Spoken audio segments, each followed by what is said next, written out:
Sorotan lain, Saudara, KPU Jakarta sedang mempersiapkan rapat pleno rekapitulasi tingkat provinsi pada Sabtu 7 Desember 2024 usai KPU Jakarta menyelesaikan rekapitulasi suara tingkat kabupaten kota.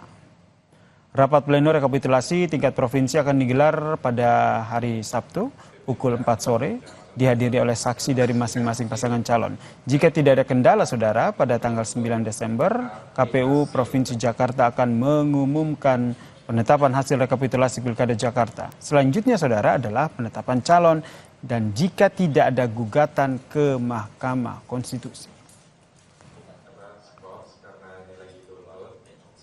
Tanggal 30 November sampai 9 Desember itu adalah rekapitulasi dan penetapan hasil pemilu, ya.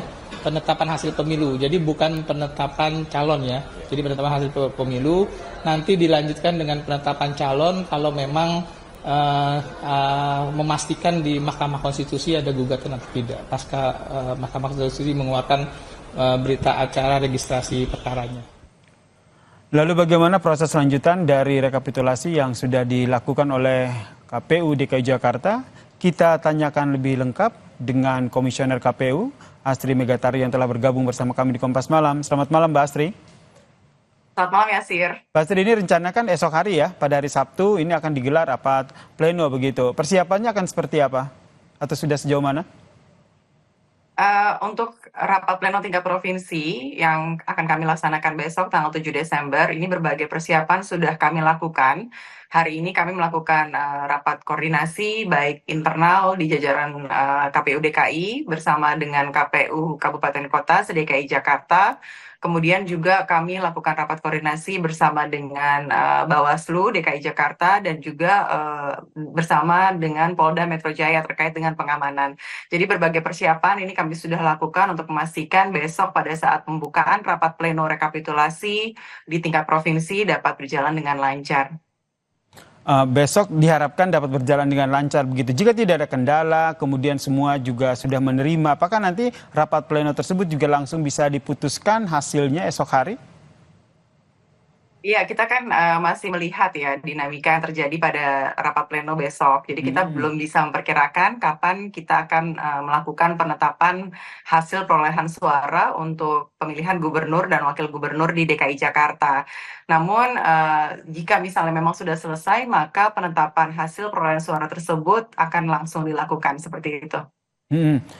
Sembari melakukan proses rekapitulasi, ini kan juga ada proses aduan yang tengah berjalan di DKPP. Apakah ini bisa jadi salah satu kendala begitu nanti akan dalam proses rapat pleno ataupun putusan hasil rekapitulasi nanti?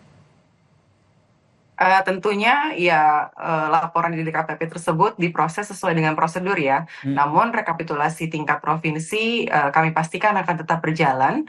Jadi saksi juga sudah kami undang, Bawaslu sudah terundang, teman-teman media juga sudah kami undang. Kami juga menyiapkan link streaming YouTube bagi masyarakat yang ingin menyaksikan jalannya proses rekapitulasi dari awal sampai akhir. Jadi semua sudah kami persiapkan untuk pelaksanaan pleno rekapitulasi tingkat provinsi besok. Proses yang tengah berjalan di DKPP terkait dengan laporan tim Ridwan Kamil Suswono ini bagaimana? Tentunya kami menghormati proses yang sedang berlangsung di DKPP. Jadi kita ikuti saja prosesnya yang di DKPP. Jika memang nanti ada kelanjutan atau tindak lanjutnya, begitu. Sementara itu proses rekapitulasi tetap kami jalankan. Ini tidak akan berpengaruh langsung begitu ya dengan hasil putusan rekapitulasi dari KPU? Yang dilaporkan di DKPP itu kan terkait etik ya, jadi bukan terkait hasil. Jadi tidak berpengaruh ya, besok terkait jika besok rapat pleno semuanya setuju maka akan bisa langsung diputuskan begitu ya untuk hasil rekapitulasinya ya? Iya betul. Oke, baik, terima kasih Mbak Astri Megatari selaku Komisioner KPU. Semoga besok semuanya lancar ya rapat plenonya sehingga bisa diputuskan segera hasil rekapitulasi dari pelaksanaan Pilkada di Jakarta. Ya, terima kasih banyak. Dan saudara, usai jeda Kompas Malam masih punya informasi soal banjir lahar hujan Gunung Semeru yang merusak sejumlah jalan tambang di Desa Jugosari, Kecamatan Candipuro. 2 alat berat dikerahkan